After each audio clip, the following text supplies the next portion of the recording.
manufacturing, what you call manufacturing or production, is going to be the preserve of the Chinese, is going to be the preserve of the Vietnamese, it's going to be the preserve of the Bangladeshis. Rahul Gandhi बहुत ही बड़े झूठे हैं और राहुल गांधी की पूरी मंशा सिर्फ चीन प्रेम की और भारत अपमान की है। ये विश्व अच्छी तरीके से जानते हो। अगर आप गूगल करेंगे तो आप पाएंगे कि चीन के अंदर जो यूथ अनएम्प्लॉयमेंट का रेट है वो 17% पहुंच चुका है और भारत आज एक ग्लोबल मैन्युफैक्चरिंग हब के रूप में आगे बढ़। देश में बार बार केंद्र सरकार, मोदी सरकार को चुनौती देते हैं कि चीन के साथ आंख में आंख मिलाकर क्यों नहीं देख रहे हो, और खुद लीडर ऑफ ऑपोजिशन भी है तो अब तो राहुल गांधी, वो विदेश में जाकर चीन की तारीफें करते हैं। सर समझता हूं कि ये बिल्कुल संवेदनहीन बयानबाजी है और मीडिया के साथ ही तुरंत इसको लपक लेते हैं। शायद आप लोगों को पीएमओ से फोन आता होगा, अरे भाई चीन में मोदी जी जाकर वहां पर बिरयानी खाए हैं तब कोई प्रॉब्लम नहीं, हम तुलना भी किसी अच्छी चीज की करते तो गलत है। गैर जिम्मेदाराना आरोप नहीं लगाने चाहिए कि मीडिया में किसका फोन आया और क्या आया, क्योंकि अगर आज आपने कहा ना कि पीएमओ से फोन आता होगा तो आज तो दर्शकों को यह लग रहा होगा कि राहुल गांधी पे तो कहीं फोन नहीं आ गया चाइना से। तो पता है कि चाइना में एम्प्लॉयमेंट के लिए आधार क्या है। भारत की तरह नहीं है कि आप यूपी और बिहार से जाकर उठकर मुंबई में या बेंगलुरु में जाकर व्यापार कर सकते हैं, महाराष्ट्र के गांव से आकर आप गुड़गांव में व्यापार कर सकते हैं। नो, बीजिंग में है तो बीजिंग का ही परमिट है, नथिंग, कुछ नहीं कर सकते। रोजगार वो जो सरकार देगी वही तय करना पड़ेगा। अगर आपने कहा बेरोजगार है, सरकार ने कहा कि आप चलिए लेबर मजदूरी करिए, आप होंगे ग्रेजुएट, खत्म, आपका हो गया रोजगार खत्म। नमस्कार दोस्तों, स्वागत है आप सभी का हमारे YouTube चैनल पे। दोस्तों आज की वीडियो बहुत ही मजेदार और शानदार होने वाला है, क्योंकि आज की वीडियो हम शूट कर रहे हैं प्रभु श्री राम की नगरी अयोध्या से। हम भगवान से आग्रह करेंगे कि आप सभी लोग, जितने लोग हमारे वीडियो को देख रहे हो, वो उन लोग की मनोकामनाएं जल्द से जल्द पूरी हो। दोस्तों आज के इस डिबेट वीडियो में हम सभी देखने जा रहे हैं बीजेपी पार्टी के प्रवक्ता सुधांशु त्रिवेदी को और कांग्रेस पार्टी के प्रवक्ता आलोक शर्मा को। आज इन दोनों के बीच में डिबेट होता है और डिबेट का मेन मुद्दा यह होता है कि आज कुछ समय पहले राहुल गांधी अमेरिका गए हुए थे। वहां पे उन्होंने एक अपना बयान देते हैं। बयान में कहते हैं कि चीन हमारे भारत देश से ज़्यादा रोजगार है और हमारा भारत देश बेरोजगार है। इसी के बारे में आज पूरा डिबेट होने वाला है।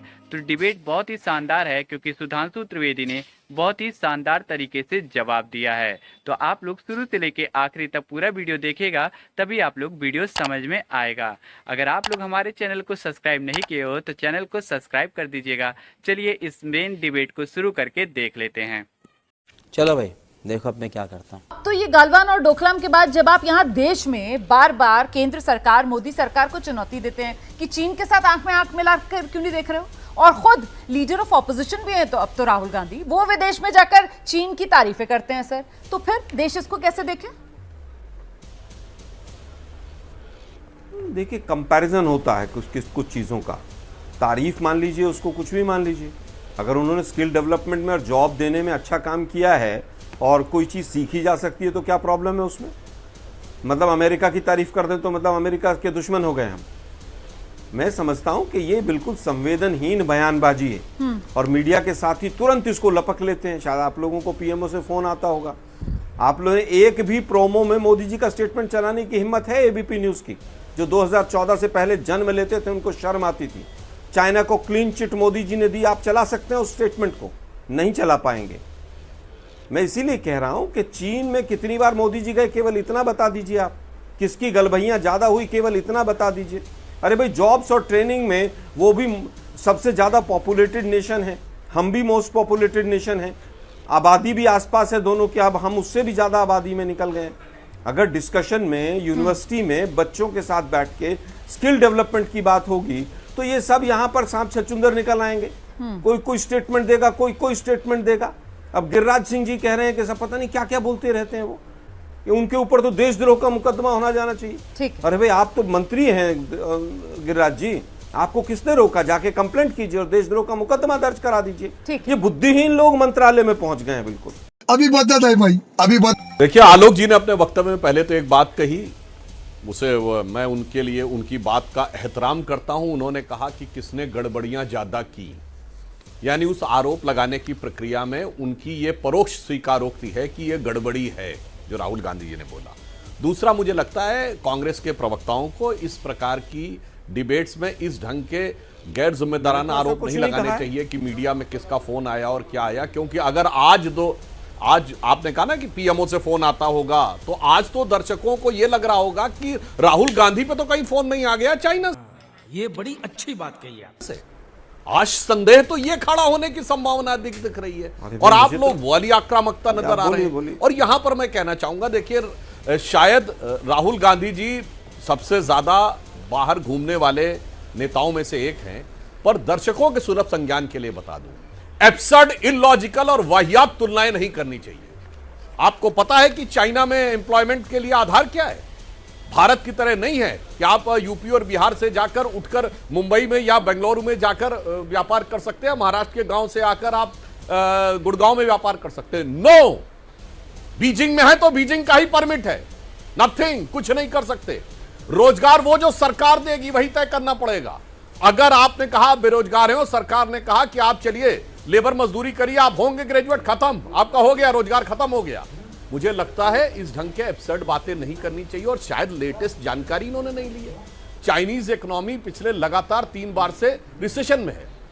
चाइना की सबसे बड़ी रियल एस्टेट कंपनी, क्योंकि रोजगार सबसे ज्यादा कृषि में, कृषि हमारे यहां ज्यादा है, और उसके बाद अगर होता है तो इंफ्रास्ट्रक्चर में होता है। आज इंफ्रास्ट्रक्चर में घोस्ट टाउन है चाइना में। एवरग्रांड उनकी सबसे बड़ी रियल एस्टेट कंपनी साहब डिफॉल्टर हो गई। 1 दर्जन रियल एस्टेट कंपनियां डिफॉल्टर हैं। जिन लोगों ने पैसे दिए हुए हैं मकान लेने के लिए, उनको मकान नहीं मिल पा रहा है। और बता दूं आलोक जी, 26 रेलवे स्टेशन ऐसे हैं चाइना में जहां एक भी ट्रेन नहीं आती। उन्होंने बना बना के इंफ्रास्ट्रक्चर खड़ा कर दिया, कोई जाने वाला ही नहीं है। ये राहुल गांधी को कौन ज्ञान देता है जाके? ये अंकल सैम ज्ञान दिए हैं क्या? क्या बात है सर, क्या बात है सर, क्या बात है। तुलना जो राहुल गांधी कर रहे हैं सिर्फ भारत को नीचा दिखाने के लिए, इसी वजह से ये एब्सर्ड, इलॉजिकल आंकड़े वो लेकर आए। मैं समझता हूं किसी से भी तुलना करना नीचा दिखाने जैसा कैसे हो सकता है? हमें अपने गिरेबान में झांकने की जरूरत नहीं है क्या? बेरोजगारी हाईएस्ट हो जाए देश के अंदर, बेरोजगारी में स्किल डेवलपमेंट में सरकार के आंकड़े कहें कि 13% स्किल लोगों को रोजगार मिला है। हरियाणा के अंदर 37% एनएसएसओ कहे कि बेरोजगारी है, और हरियाणा के अंदर एक स्वीपर की वैकेंसी के लिए, कुछ स्वीपर की वैकेंसीज के लिए 2.25 लाख लोग अप्लाई करें, और उसमें से 46,000 ग्रेजुएट और पोस्ट ग्रेजुएट हों, तो हमें अपने अंदर झांकने की आवश्यकता नहीं। अब बात आती है व्यापार की और स्किल की। अरे भाई, उनके यहाँ परमिट है, सिस्टम नहीं है, उनके कॉन्स्टिट्यूशन से हम तुलना थोड़ी कर रहे हैं। उनके यहाँ अगर बंद, एक मिनट नहीं, अरे भाई चीन में मोदी जी जाकर वहां पर बिरयानी खाए हैं तब कोई प्रॉब्लम नहीं। हम तुलना भी किसी अच्छी चीज की कर दें तो गलत है। क्या हो गया मीडिया के साथियों को, आप लोगों को भाई? चीन से तुलना करना किसी भी चीज में क्या मतलब बिल्कुल देशद्रोह का काम है क्या? बताऊं, ये जो आंकड़े होते हैं रोमाना जी आंकड़े एब्सर्ड, इलॉजिकल कैसे होते हैं मैं बताता हूं। कोई दर्शक जाके चेक कर ले, विदेश में जो अनएम्प्लॉयमेंट के आंकड़े जारी होते हैं वो 15 वर्ष की आयु से जारी होते हैं, और भारत का सबसे बड़ा गैप दिखता है 15 वर्ष से लेके 22-23 में 87-88% दिखाते हैं लोग अनएम्प्लॉयड हैं, और जैसे ही वो 24 में आते हैं तो केवल 40% अनएम्प्लॉयड रह जाते हैं। क्यों भाई? भारत की सामाजिक स्थिति यह है कि 15 से लेकर 23 तक के किसी बच्चे को, जिसकी पारिवारिक स्थिति बहुत खराब हो, वो बात छोड़ दीजिए, उसको मां बाप की सपोर्ट में पढ़ाई करता है। वेस्ट में है कि 10वीं में आप पहुंचे, अपना नौकरी करिए, मां बाप ने हाथ घसीट लिया। इसलिए वहां पर एम्प्लॉयमेंट की एज 15-16 साल से शुरू हो जाती है। भारत में जब तक बच्चा ग्रेजुएशन करता है, लगभग सारे मां बाप आज की डेट में ग्रेजुएशन तक पढ़ाते हैं। 21-22 तक तो 95% बच्चों को जरूरत ही नहीं पड़ती है। यह है एब्सर्ड, इलॉजिकल। और मैं एक और उदाहरण बताना चाहता हूं, रोमाना जी, कोई जाके चेक कर ले। एक इन लोगों का स्टैटिस्टिक्स आई थी, कैसी इलॉजिकल आती है। 0 से 4 ईयर तक के बच्चों में 80% बच्चे इन्होंने लिखा जीरो फूड पे। अब बताइए, कोई जीरो फूड पे होगा तो मर जाएगा। ये जानते कहां से आया? अरे भाई, ये कह रहे थे कि जो बच्चों को वो बेबी फूड होता है ना, उसके कंजम्पशन पे किया। अरे हमारे 80% बच्चे मां का दूध पीते हैं, वहां मां का दूध कोई पीता ही नहीं है। इसलिए सबको उसी से देखना है कि वो जो बेबी फूड के कंजम्पशन के आधार पर देखते हैं। अब मैं चाइना के बारे में बताना चाहता हूं आलोक जी। मैंने क्यों कहा कि एब्सर्ड, इलॉजिकल जो राहुल गांधी ने कंपैरिजन किया। आलोक जी को ना पता हो तो मैं बताऊं, एक सज्जन है जिनका नाम है ली शांग फू। ये जानते हैं कौन थे? ये चाइना के डिफेंस मिनिस्टर थे, गायब, पता ही नहीं कहां चले गए। एक सज्जन है क्विंग गैंग, ये क्या थे? चाइना के फॉरेन मिनिस्टर, गायब, पता ही नहीं है सर को कहां चले गए। दूसरे है मिस्टर लू यू चाओ, ये चाइना की सबसे एलीट जो रॉकेट वाली कमांड है उसके चीफ थे, ये गायब।